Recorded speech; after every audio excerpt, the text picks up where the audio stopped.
Kia ora koutou. My name is Celia Wells and I am a socio-economic policy researcher at GNS Science. The topic of this talk today is looking at the opportunity that geothermal energy has for horticulture. I've got a few buzzwords that are thrown around a lot at the moment, but I think they're actually all relevant for this talk. So geothermal is a decarbonisation option, it's a fuel switch option. Thinking about the future and changes in climate, it is something that can mitigate and help you adapt to a changing climate. And I think that it provides resilience as well as a business owner, but food resilience for the country as well if we're looking at potentially more geothermal use. So my colleague Anya is online. Anya, if you mic yourself, can we hear you? Don't worry if not, she just wanted to listen for interest's sake, but I was just wondering if I had questions about what I'm saying. Anya is a geophysicist, so has quite different skills to me, but we've been working on this together for a while now, so I should be able to fill in the gaps. I'm assuming that we can't hear her. Can you say something, Anya? No, that's all right. She would like to be here, but she is unfortunately really unwell and has actually lost her voice, but I don't think that's why we can't hear her. But if you can move on to the next slide. So just firstly, I actually wanted to ask some questions about you guys. If I were to talk about geothermal, what temperature am I talking about? What temperature are we getting out of the ground typically? What we need? What we need or what you're getting out of the ground? Yeah, now if I say geothermal to you, are you thinking above 100 degrees, up to 300? Sorry? I know you guys need that temperature, but the reason for saying it is in the science community, we actually describe that as a low temperature system. So if you're familiar with, is Everyday Gourmet, who's at in Mokai? New Zealand Gourmet, thank you. They are actually connected to a system which is drawing, because there's electricity generation there, that's a very, very hot system, and they're having to cool down the geothermal fluids in a big cooling tank before it's actually going into the hot houses.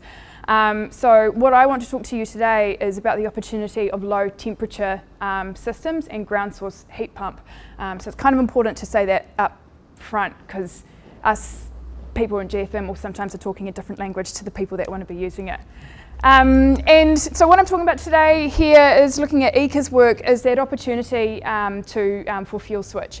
Hopefully for some of you we may be able to think about things when it comes to ground source heat pump, meaning that you don't have to move from your current premises, but there are some of you out there going, hey, I will move to where there is abundant energy, and we're trying to think of a strategy as to how we can support you with identifying where those places are.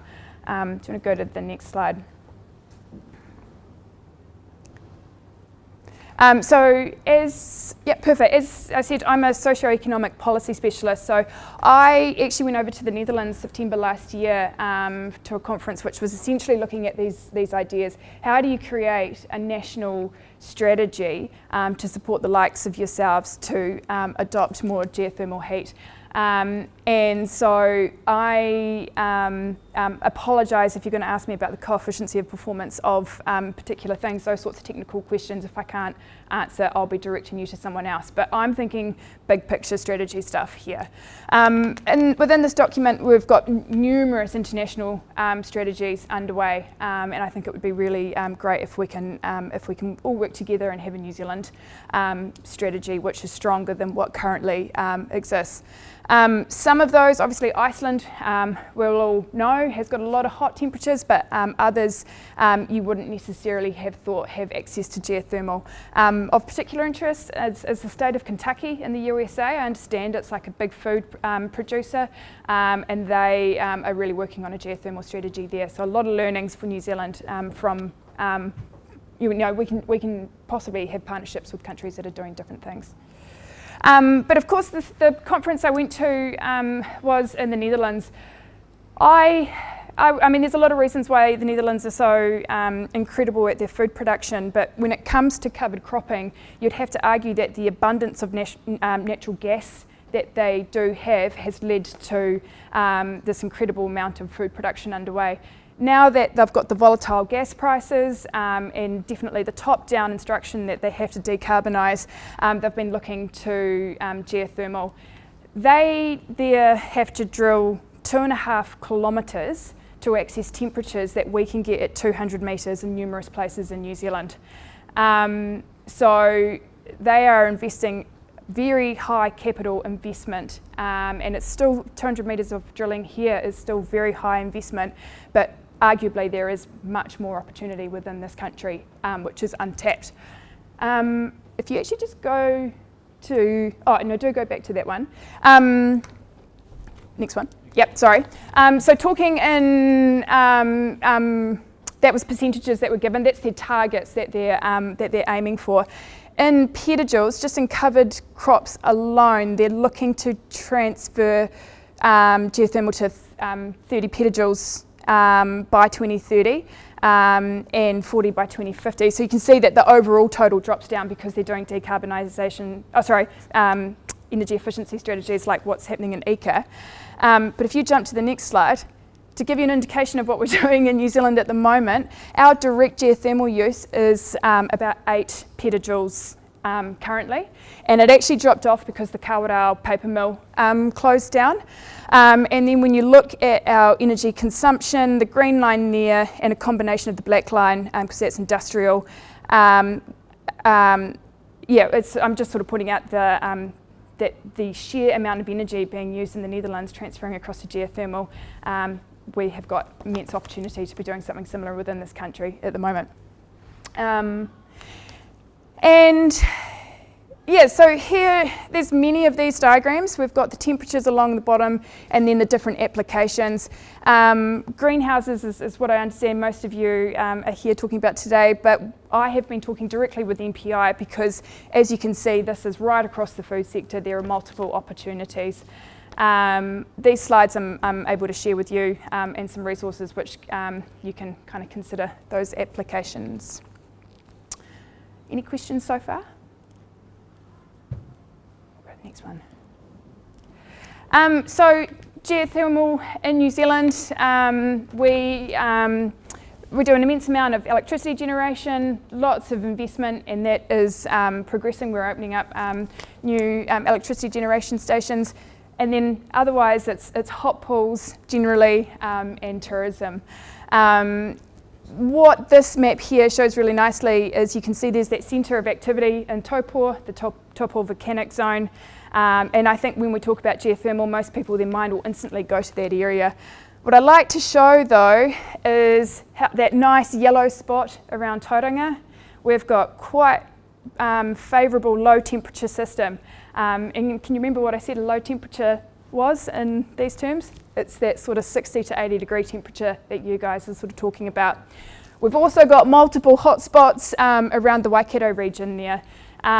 This is all information which we're trying to collate together, and so I'm about to show you, if you go to the next slide, some of the research that we're doing to better improve the quality of that information.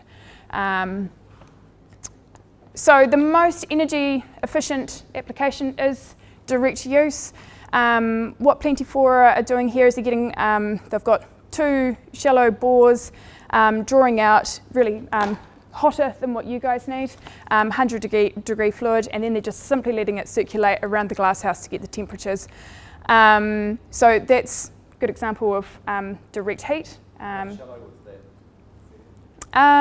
If Anya was online, she might be able to answer, but I would say that shallow, we would say, is less than 200 metres. But in that exact case, I'm actually not sure. Next one. And then what I believe is shown on this map here is not considering the aquifers, it is just what we know about the ground temperature. And it's also not considering the actual what's coming up from the surface as far as magma. So that's essentially what the sun is doing and keeping that temperature within the earth. So it's kind of not unexpected to see that the top of the North Island has a warmer ground temperature than the lower South Island. That next map there is where our most favourable aquifers are. So when you start to combine that, you start to understand where you can be drawing sort of warmer groundwater temperatures from. Next, yep. Just regarding those aquifers, we're all over allocated to land. Does that mean we need consent to use those still? What do you mean we're over allocated? Water use. But I suppose you're not drawing water, are you? You're drawing temperature. Forget me. I'm just being cheeky. We can come back to it. But yeah, so here's a wonderful example of direct low temperature geothermal use in the Netherlands. As I said, they've drilled probably 2.5 kilometres to access that 80-degree temperature, feeding it into a glass house of that size. So it's 160 hectares, and the times in which they're having to top up temperatures to get a little bit hotter, they've got a biomass burner on site. Might have to skip. Apologies, this is where Anya, if she was here, she put these slides together, but yeah, so ground source heat pump systems. Ellery was just talking about the benefits of these over other systems. It's not a technology which is used a lot within New Zealand, and what we lack in this country at the moment is practitioners that have a good understanding of it. So it's actually work that I've been doing from a research point of view at GNS Science, working with a researcher and design specialist in Australia about bringing more of these applications across to New Zealand. So what we've found is that a number of people have asked, hey, we've heard that these ground source heat pumps are possibly a really good application. They've asked their consulting firm. The consulting firm's looked at it and gone, probably behind closed doors, we actually don't know enough about it. Let's just not kind of go too deep into it for the client. It's not the best option. So if you're really serious about looking at it, do get in touch with us from a research point of view. We might be able to put you in touch with some people who we believe are specialists in this space until that expertise takes off in this country. And yeah, just a really great example. This is a ground source heat pump in Slovenia. That system paid itself off in 1 year, saving great there, 72% compared to natural gas. And what's the benefit of ground source heat pump as opposed to direct use in geothermal is that you have the opportunity for cooling as well. So in this case, the tomato grower was wanting to do quite a bit of cooling before distribution. That's all online, so any of these resources, let me know and I can drop them to you. And again, that's just another example of a winery wanting to have that temperature control as well as the heat.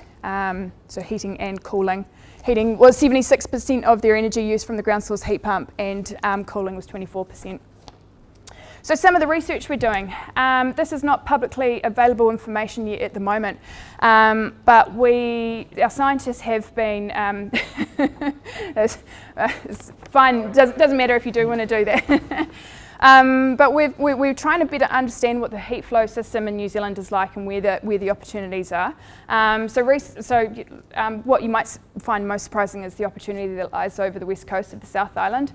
That was information that GNS reported on in 2019. But I think for you guys, it's looking at that yellow and even green areas, because if you're pulling 30 degrees out of the ground and feeding that into a ground source heat pump, still very efficient delivery of energy for you. But yeah, lots of really exciting opportunity around those areas in the Bay of Plenty and Hauraki that we were talking about before and beyond. So we're doing our best to improve that information. When you are wanting to use ground source heat pump or even direct low temperature geothermal, it's important to understand what the aquifer properties are like, because you're drawing up the liquids. So don't be fooled by the colour that is being used here. Red doesn't mean hot. The darker red actually means good aquifer high aquifer potential for hydraulic conductivity. So those colours, we're saying the hydraulic conditions are good for ground source heat pump. This here is a close-up over Pukekohe. So we've intentionally looked at what the aquifer system is like here. So the reason for doing that is that we understand that there are a number of growers who are not in a position to move, so they're more likely to want to think about whether ground source heat pump is an opportunity for them. Whereas this is Hastings and Napier, so yeah, great opportunity to be accessing groundwater there.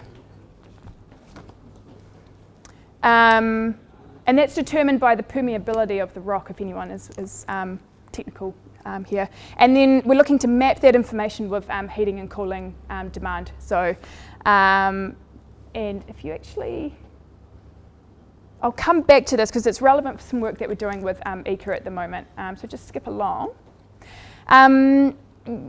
Related to this, so the way that the CRIs work is GNS is essentially looking at everything under the subsurface. So we've got our geothermal team working alongside our groundwater team.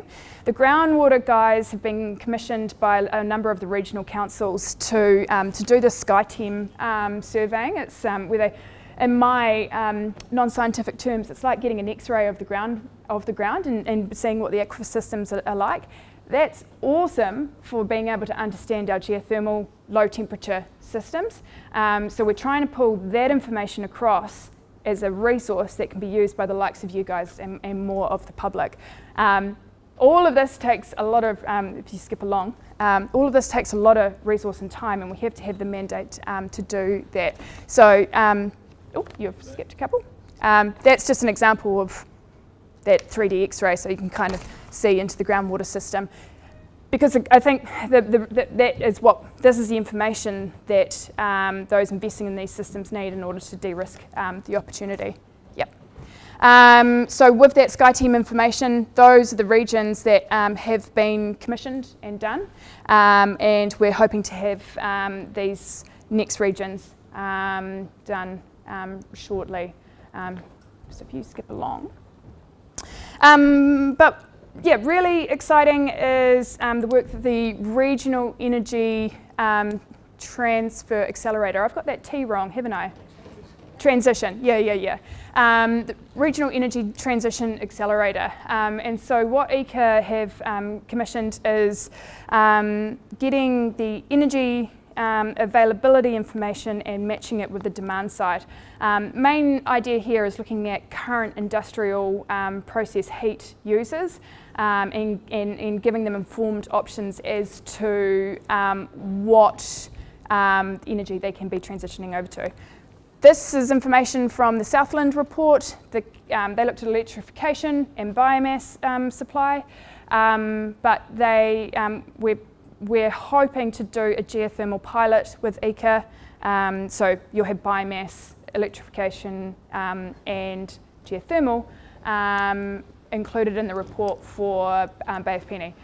What that then does is gives information to people who are thinking about moving to resource and expecting that hopefully that pilot is successful, we'll be able to look at some of those other regions that we're showing you as looking quite favourable on the map as well. So these are things that are happening, yeah. But of course, if we've got geothermal rather than gas or biomass, you don't necessarily have good access to CO2 for plant enrichment.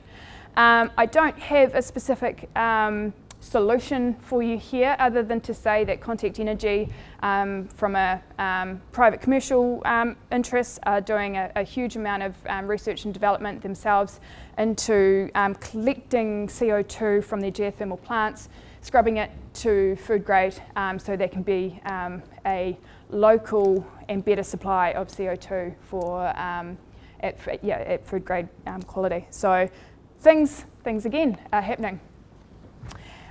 So barriers to uptake, drilling and the infrastructure. Capital costs are very high, and the risk associated with that investment when you don't know whether, if you're going to drill 200, 500 metres, are you actually going to get the flow rates that the scientists or the engineers predicted? Are you going to get the temperatures? So that can be quite a daunting task. Other countries, though, have dealt with that risk by putting in place insurance schemes. So the Netherlands and France. So the government came in saying this is a great opportunity.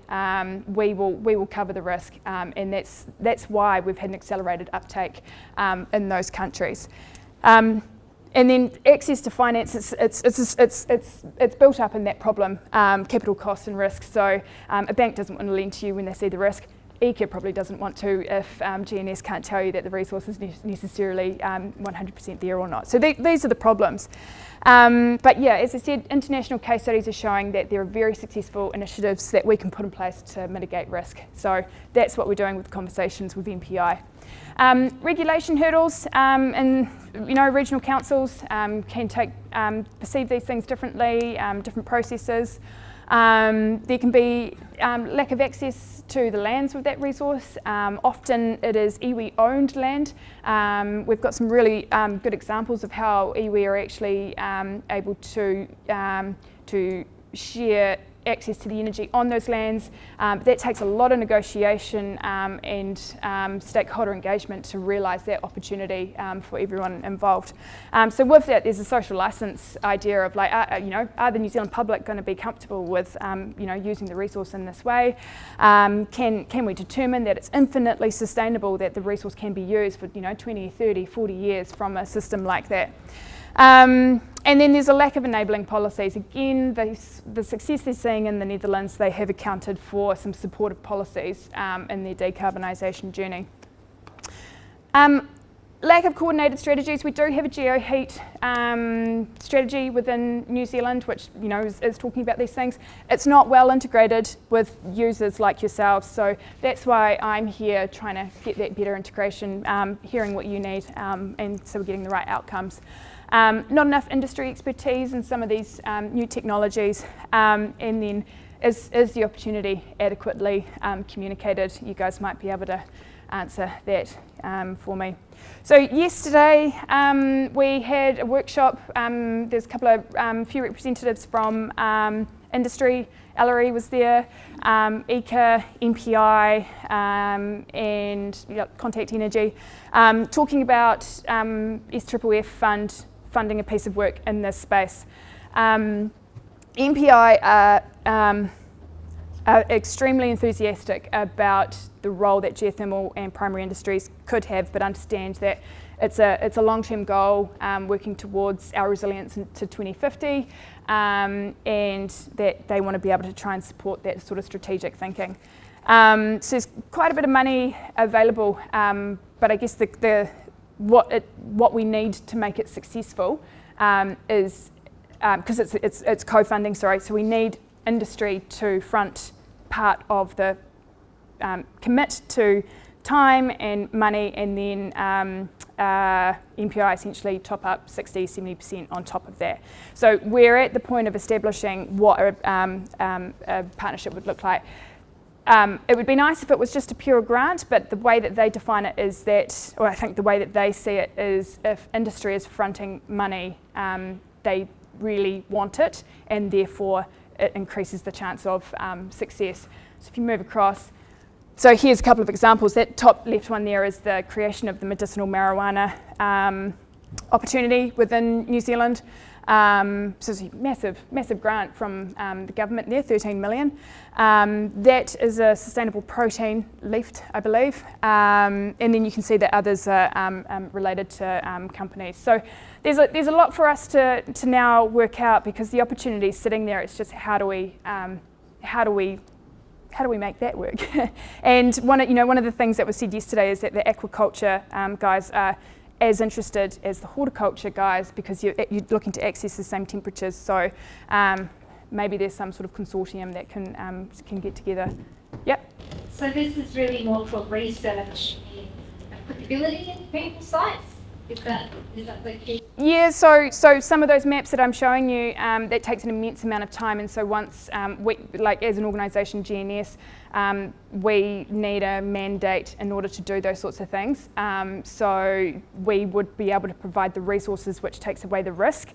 But then I think there is this whole piece of work around getting iwi engagement, regional councils on board around the regulation, and then probably a strategic guide as to I'm a grower, I'm an aquaculture operator, what are my options, and then how do I get there? So it's sort of a whole wide piece of work that needs to be underway, and continuing that research in carbon capture as well.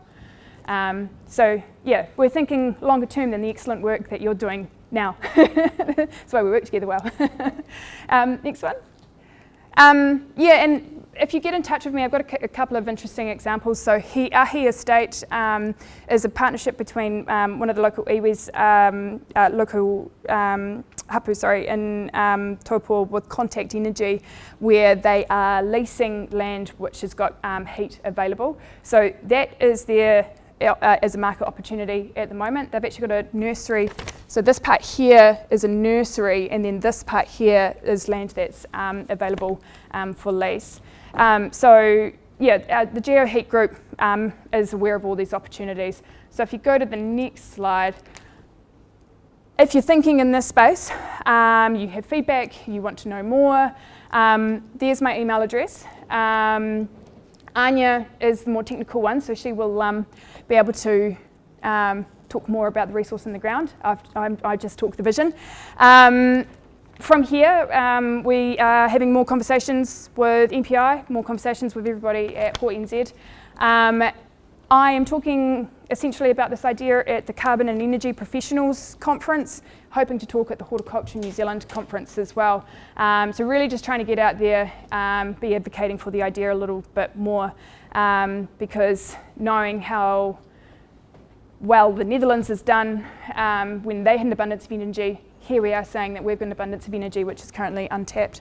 And then last thing, Geothermal Week is it's in its third year now, and it's hosted in the last week of July in Taupo each year. Brings together all the professionals in the geothermal industry.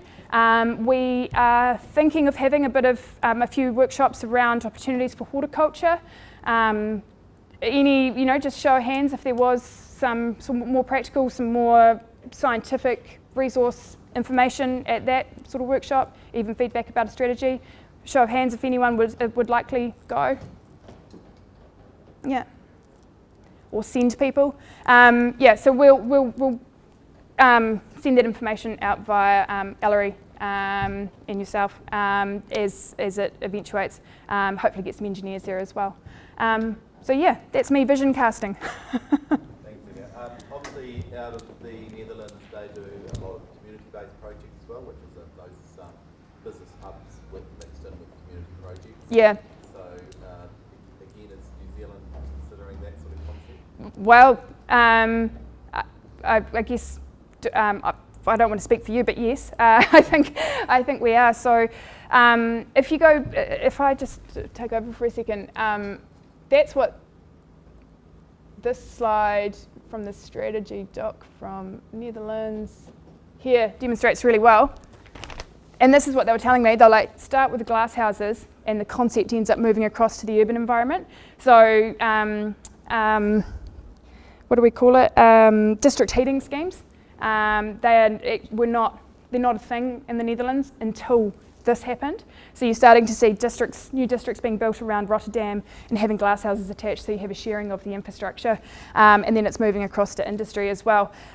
So that is something that I'm sort of advocating for is important in the strategy work. It's like if we want to encourage that sort of thinking, what is it that needs to happen? So yeah. Yeah. Hi, just a couple of things. First one is the community heating schemes in Holland have been going for probably 20 plus years, so but that's not what I'm. But the other one is that why are you you showed a slide then for of the bottom of South Island looking at geothermal with the possibility, you mentioned something about the possibility of bringing an industry there. Bottom of the South Island? I think you showed it further along. Slide. It's not like it's down.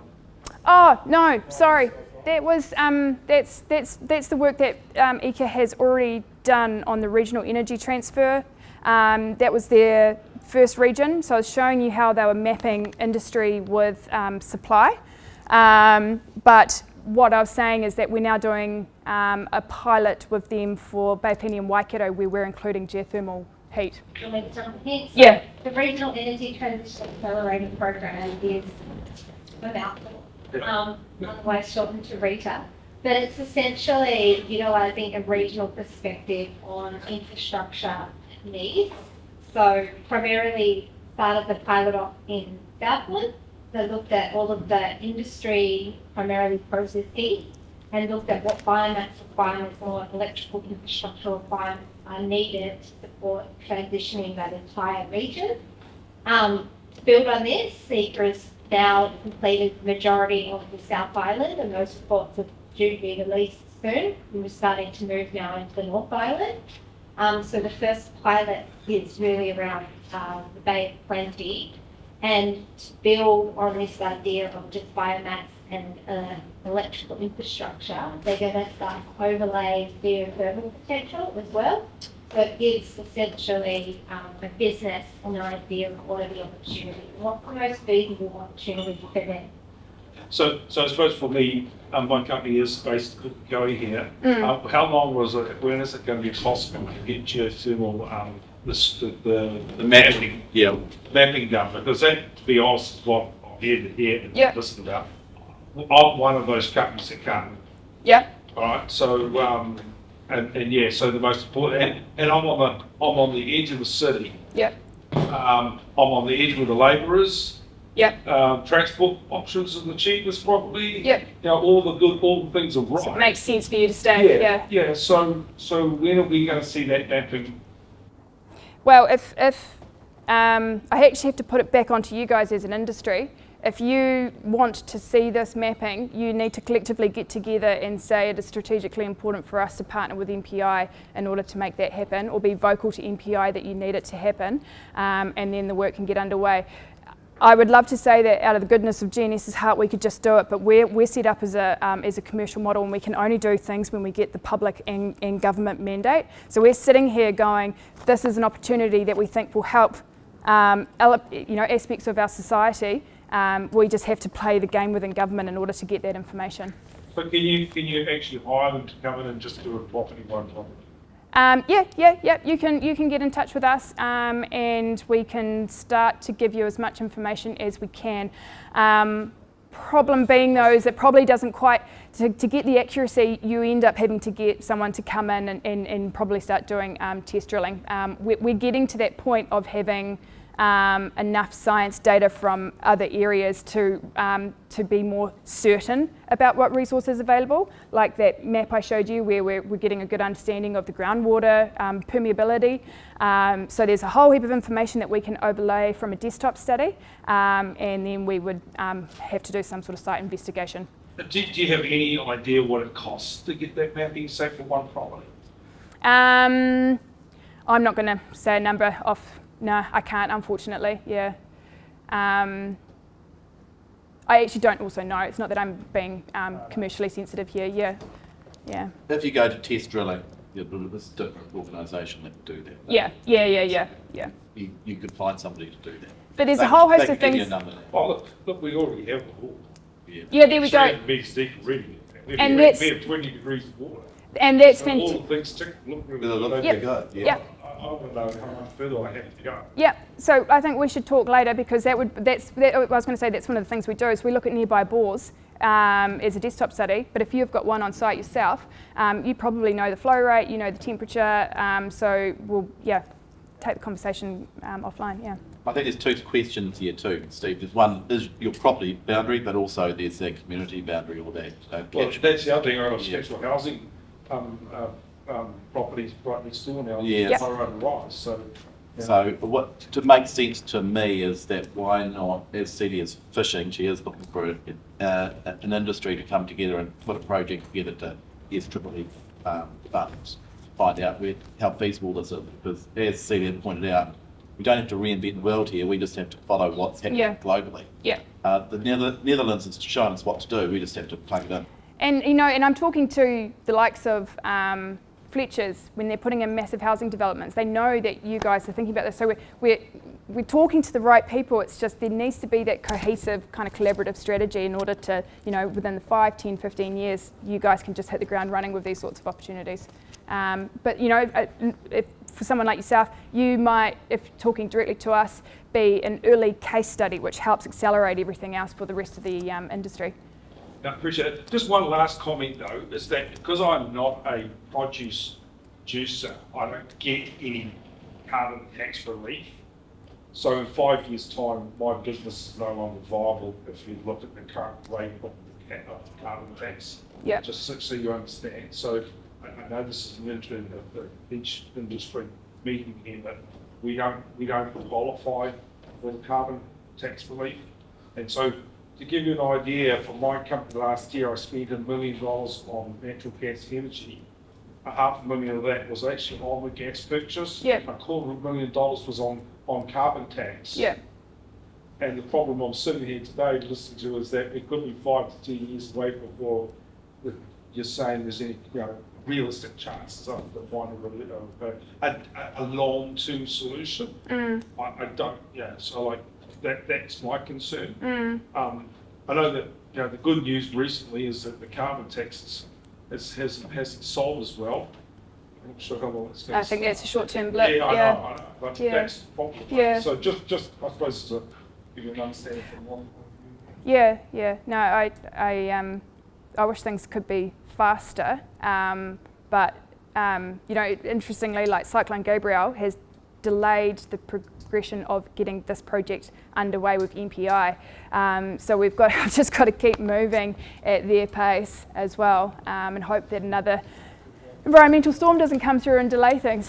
Yeah. Certainly, we're a bit like Steve. Yep. We're someone spend gas, so all the big plants, not very far away geographically. Yeah. Assuming we can go past that initial fine bill of it. What then are the consent issues? How long is that going to take to get councils, everybody else? Assuming you need all that, you can't just find the water and do it.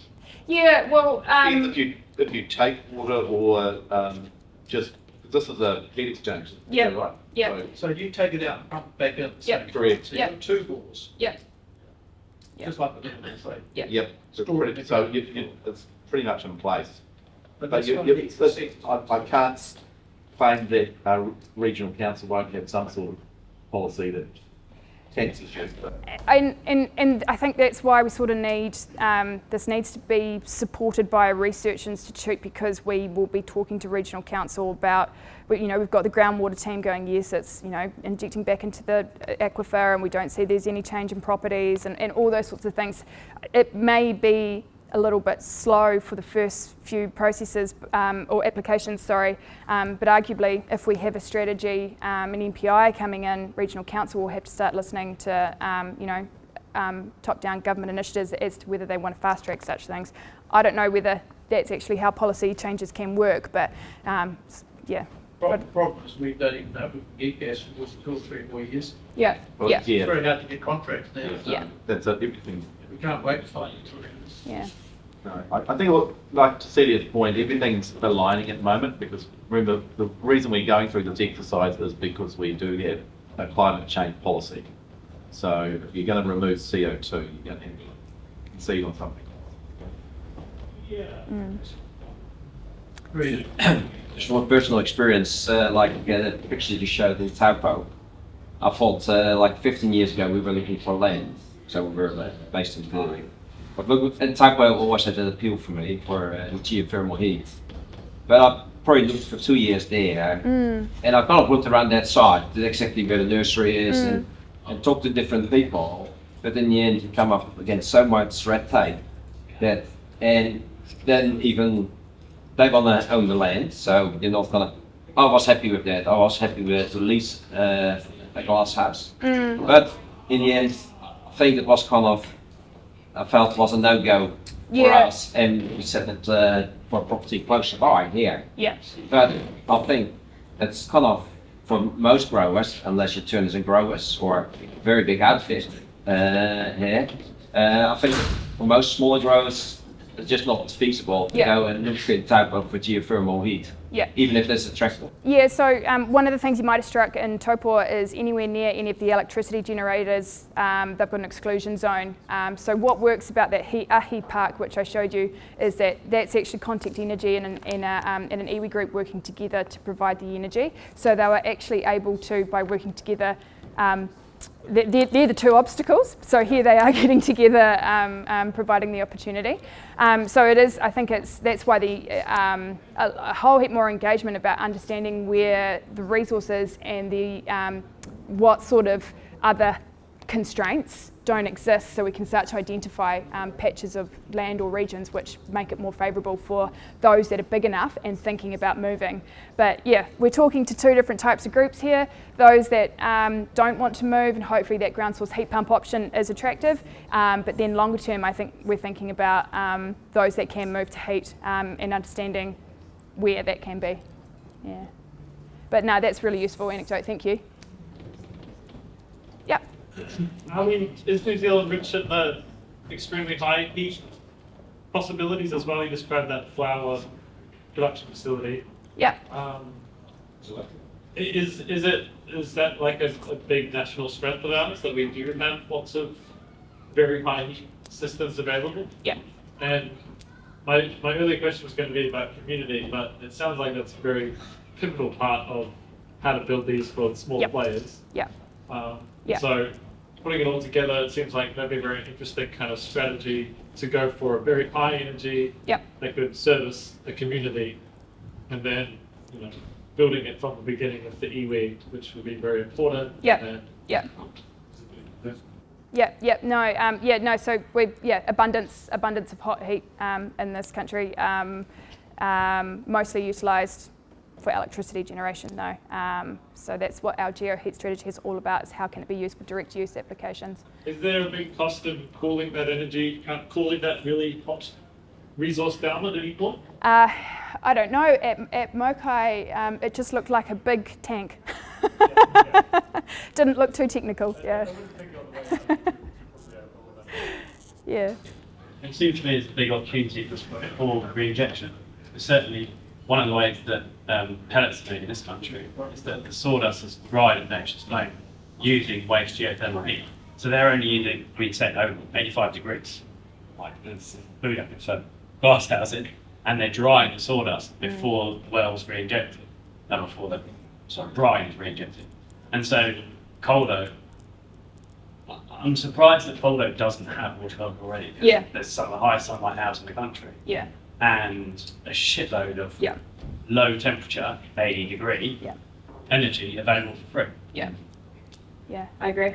But yeah, just my email was up there. Get in touch. I'll hang around for the drinks if anybody wants to chat. But I think that's probably us. Yeah. Thank you.